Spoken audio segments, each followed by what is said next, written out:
Hi everyone, thank you very much for stopping by and for returning to the old world. Today we're talking about that dark secret that lies in the shoebox at the bottom of the wardrobe. Perhaps more likely, many shoeboxes at the bottom of many wardrobes.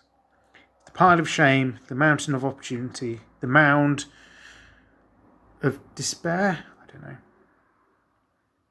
the grey mound, whatever you want to call it. Why do we have them? Some thoughts. Are we as wargamers some kind of magpie? As more and more products hit the market, and 3D printing makes it ever easier for us to gain access to new figures, are we just getting suckered into the new shiny? Are we not thinking beyond, I really enjoy the collecting side of this, I want to buy this, I want to buy that, without any real thoughts beyond, ooh, nice, that model looks cool? Is imagination our enemy? I often talk about the importance of narrative and building a good story. But is imagination also problematic? Have you ever read a book, watched a film, and thought, I could do something really cool with that? And gone out and bought a load of miniatures only to not do anything with them and drop the project virtually straight away? Are we not thinking it through? Are we having all these great ideas, acting on impulse, getting loads of excitement going, and then realising we don't have time for the project? We've got no opponents if we build a particular system, a particular army, and then letting it all drop. The dark question, I suppose, is actually, are we just a little bit lazy? Do we not like painting as much as we think we do, as we say we do? Do we lack the willpower to grind through that project when we realise that super cool Night Goblin army we want to do includes painting 130 monopose Goblin archers? They're all the same, and we've got to sit through like some kind of industrial factory, like there's another kind of factory, sit there, production line, banging them out. It's dull, it's tedious. Can we really be bothered? I'm not really sure. All I can do really is talk about my own experience.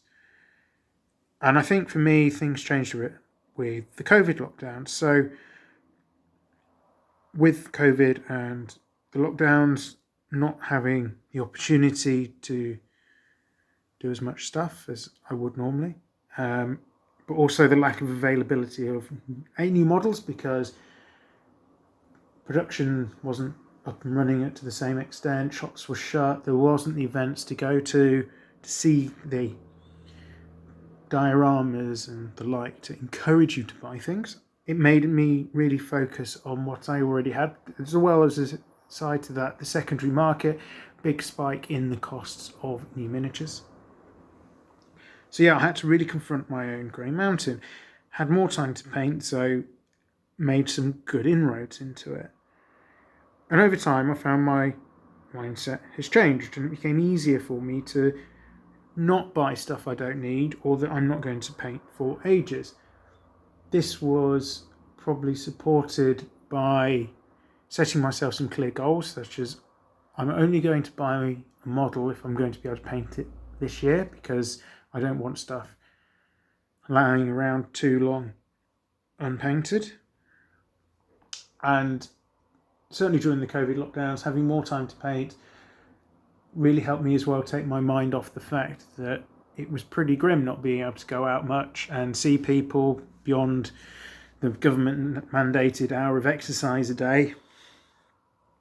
So actually the painting was quite therapeutic, I suppose, from that perspective. Now I've still got stuff to finish. As you can see, I've still got the Indomitus box. It's got a load of Necrons in it. I've got 10 and 12 mil historical fantasy figures. I've got a load of random historicals to paint. And some of those models, these ones, for example, so these are some guys by Reaver Miniatures. I bought them nearly 10 years ago. Some Highland Scots. I did paint 10 of their cousins, and they were fiddly. There was a lot of prep to do, and they were monopose models. These need some assembly. So I'm kind of going into the lazy category with these, and I'm not feeling particularly a strong desire to do all the work, to clean up all the joints, to put them together. There's a lot of mould lines on them.